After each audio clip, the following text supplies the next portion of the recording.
ये टॉपिक है energy in dipole. जब डायपोल इलेक्ट्रिक फील्ड में है तो क्या ये एनर्जी पोजेस करता है और कितनी। देखिए, डायपोल की जो स्टेबल इक्विलिब्रियम पोजीशन में हमेशा रहना पसंद करेगा, क्योंकि हर एक बॉडी मिनिमम एनर्जी स्टेट में रहती है। तो डायपोल की मिनिमम एनर्जी स्टेट कब होगी, उसकी स्टेबल इक्विलिब्रियम कब होगा, जब टॉर्क ज़ीरो होगा। जब टॉर्क ज़ीरो है तो क्या ये डायपोल एनर्जी पोजेस करता है, अगर करता है तो कितनी करता है, ये हमने निकालना है। इसके लिए ये देखेंगे कि इसमें जब इसमें स्टार्टिंग में स्टेबल पोजीशन में कितनी एनर्जी है। जैसे कि ये बॉडी मैंने उठाई, यहाँ से उठाई, यहाँ पे आ गया, तो ये कितनी एनर्जी है इसमें, यहाँ से यहाँ तक आने पे we can say mgh, we know the formula. यहाँ पे इसकी कोई एनर्जी नहीं थी क्योंकि इस पर कोई फोर्स नहीं एक्ट कर रही थी। इसी तरह कोई भी चार्ज अगर इलेक्ट्रिक फील्ड में है तो उस पर फोर्स एक्ट करती है। अगर इलेक्ट्रिक फील्ड है तो फोर्स कब नहीं एक्ट करेगी, जब इलेक्ट्रिक फील्ड ज़ीरो है। अब देखिए, हमारे पास अगर ये एक डायपोल है -q टू +q, तो ये हमारी फील्ड है, ये फील्ड के अलोंग है हमारा।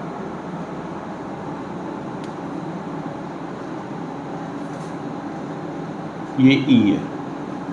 अब ये चार्ज Q है और इस पे अगर E ज़ीरो है तो फोर्स ज़ीरो होगी, क्योंकि हमें पता है, हमारे पास फॉर्मूला है F = QE। E कहाँ ज़ीरो है, E का फॉर्मूला हमारे पास है E = K/KQ/R²।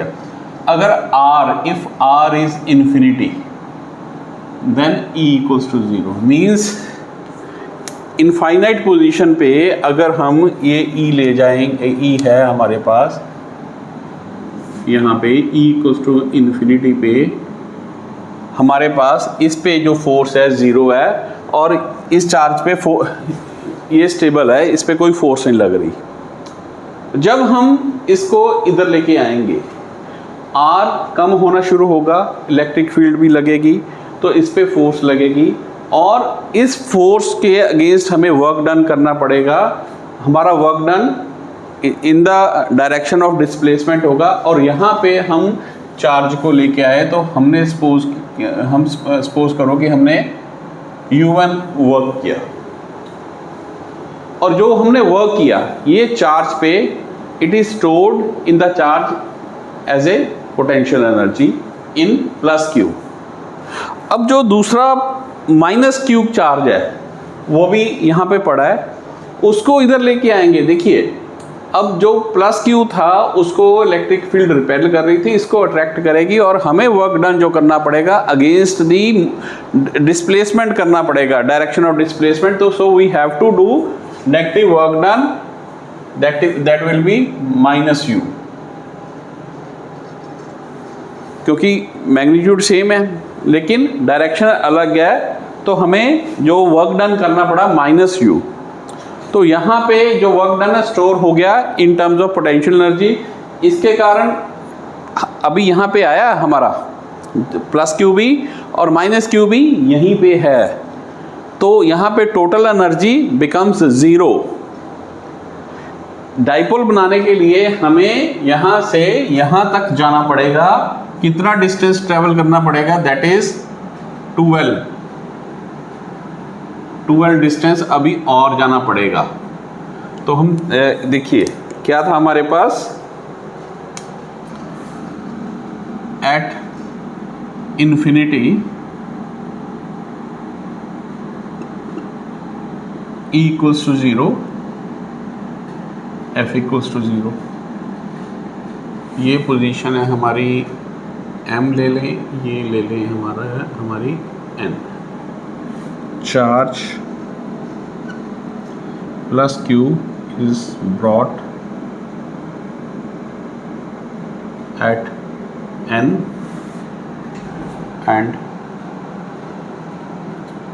as U plus U as potential energy.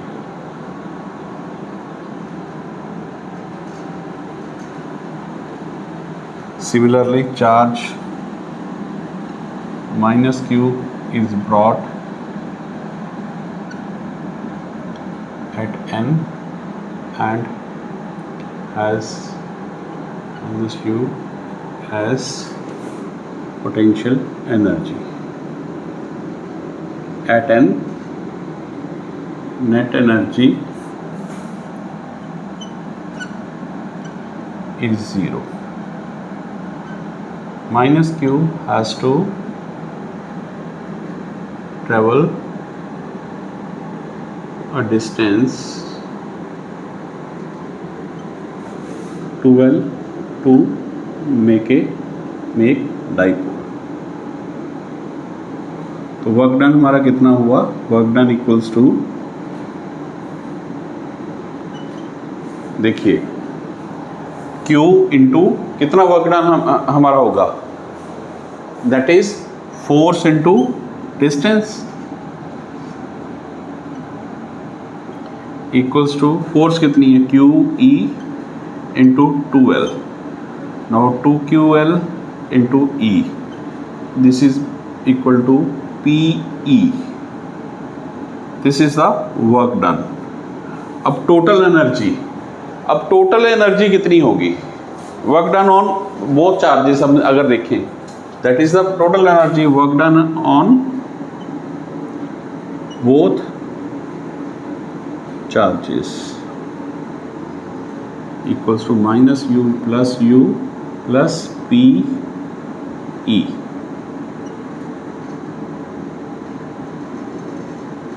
Sorry, ये माइनस होगी, फोर्स माइनस है, ये भी माइनस आएगा, ये प्लस की ऐसे लिख लेते हैं, प्लस एंड माइनस PE, क्योंकि माइनस QE फोर्स लगी इसको इधर लेके जाने पे, तो हमारा आ जाएगा ये minus PE. And this work done will be stored as potential energy, therefore U equals to minus PE, potential energy of dipole. Therefore, potential energy of dipole, ये हमारी आ गई माइनस PE. अब ये जो पोटेंशियल एनर्जी हमारी आई, इसको अलग अलग पोजीशन पे देखते हैं कैसे है.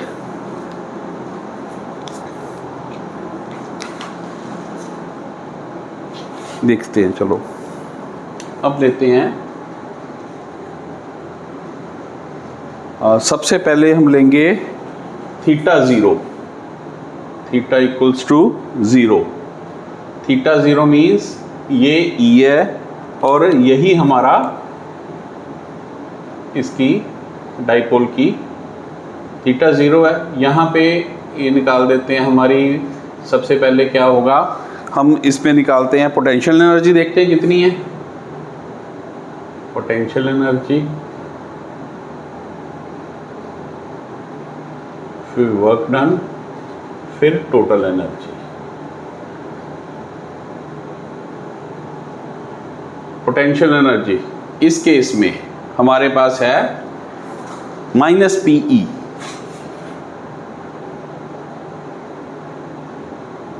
यही वाला केस है हमारा. वर्क डन, अगर हमारे पास वर्क डन का फॉर्मूला क्या है, work done equals to PE cos theta 1 minus cos theta 2. तो 0 पे हमारा क्या होता है? वर्क डन 0 है. इस पोजीशन पे जो वर्क डन है हमारा 0 आएगा. तो टोटल एनर्जी कितनी आई हमारे पास? Minus PE.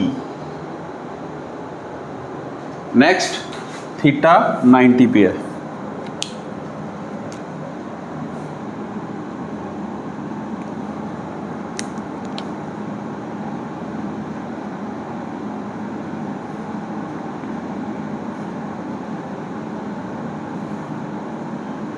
इस केस पे पोटेंशियल एनर्जी माइनस पी ई।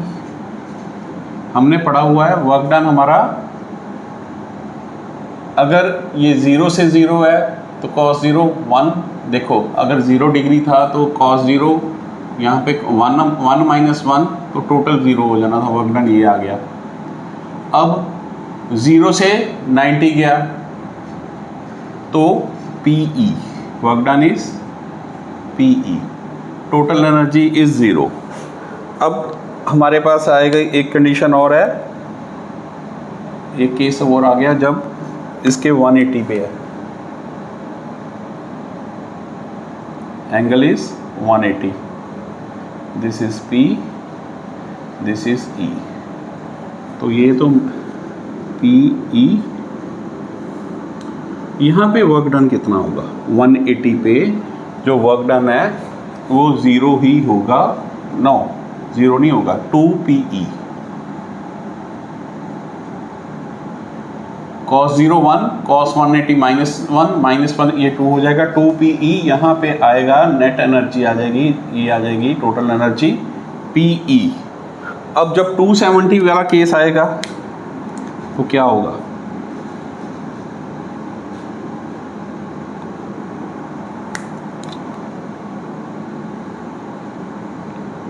ये P है, ये 270 है, वर्क डन ये 0 आ जाएगा, ये माइनस PE आ जाएगी इसमें, ये माइनस P ये इसका आएगा, टोटल एनर्जी 0 आएगी, ये प्लस PE आएगी, ये 90 वाला केस ही आता है। तो ये हमने डिफरेंट पोजीशंस पे हमने इसकी एनर्जी फाइंड की, ठीक है। और हमने ये देखा इक्विलिब्रियम पोजीशन पे एनर्जी 0 नहीं है, इक्विलिब्रियम पोजीशन पे हमारी एनर्जी आ रही है माइनस PE। नाउ ये तो हमने इसकी एनर्जी निकाली, इनिशियल एनर्जी में हमने वर्क डन ऐड करके हम एनर्जी निकाल देंगे। हम डायरेक्ट इसकी एनर्जी भी निकाल सकते हैं, ये मैं बताता हूँ कैसे आपको। हमारे पास जो एनर्जी का फॉर्मूला क्या है, एनर्जी है हमारे पास डाइपोल की, energy in dipole,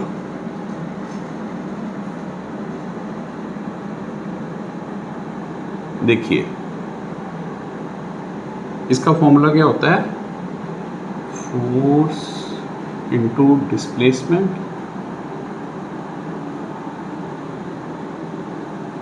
F into R into x upon R कर देते हैं, क्योंकि ये आ जाएगा F इंटू एक्स आ गया, ये U का फॉर्मूला है। नाउ ये U जो है हमारे पास, हम इसको कैसे करना है, इसको डिराइव करते हैं। जो हमारी ज़ीरो एनर्जी कहाँ पे आती है, हमारी एनर्जी ज़ीरो आती है जब ये हमारे पास E है, ये हमारे पास P है 90 डिग्री पे। तो हमने इस पे एक वर्क डन निकाल देते हैं। अगर ये यहाँ पे डाइपोल को लेके आते हैं, व्हेन द एंगल इज, यहाँ पे लिख देते हैं work done in bringing dipole from 90 degree to the position where dipole is making angle theta with E, electric field DW निकालेंगे इसको, 0 to 90 हमारा वही वर्क डन वाला ये होता है P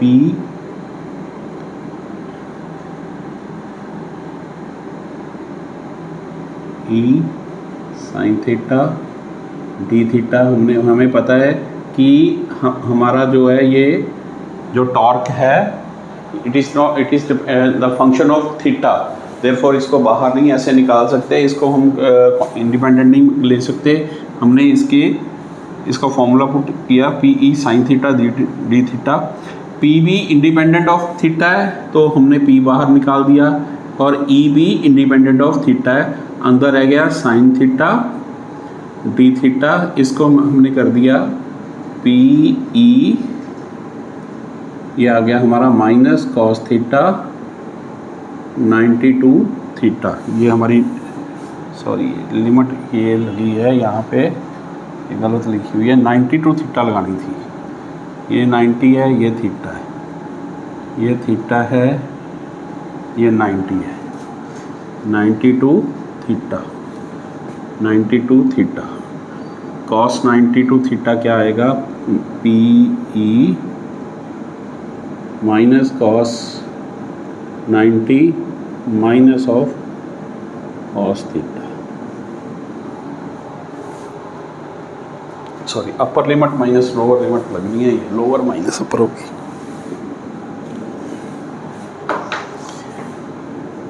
P E upper minus cos theta minus of minus cos 90, ऐसे ही लिख देते हो, ज़ीरो ही है ये, तो ये आ जाएगा minus P E cos theta. This is the formula for energy. अब एनर्जी हमारे पास क्या है, स्केलर क्वांटिटी है, so it will be the dot product. ये हमारी आ जाएगी डॉट प्रोडक्ट आएगी, ये इसको हम लिख सकते हैं U equals to P dot E। हमने पहले निकाला था U equals to P cross E। ये क्या था,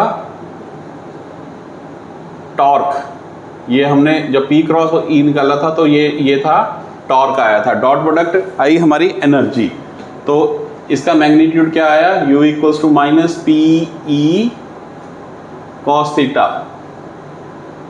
इसका मैग्नीट्यूड क्या था, पी ई साइन थीटा। तो दो हमारे पास आ गए। अब हम देखो कि मिनिमम एनर्जी क्या है। क्या मिनिमम एनर्जी ज़ीरो है? नहीं, मिनिमम एनर्जी माइनस पी ई है। किस एंगल पे मिनिमम एनर्जी है, इस पे पुट करो, ज़ीरो पे, 90 पे। 90 पे कितनी है, ज़ीरो। तो क्या 90 पे मिनिमम है? नो, 90 पे मिनिमम नहीं है, क्योंकि zero is greater than minus. So अगर हम ये एनर्जी यहाँ पे 90 पुट करते हैं तो ये आएगा ज़ीरो। 90 पे एनर्जी ज़ीरो है। अगर मिनिमम एनर्जी निकालेंगे तो दैट इज़ ज़ीरो, जो इक्विलिब्रियम पोजीशन है along the electric field, along E। Minimum energy is minimum, the dipole possesses minimum energy along E।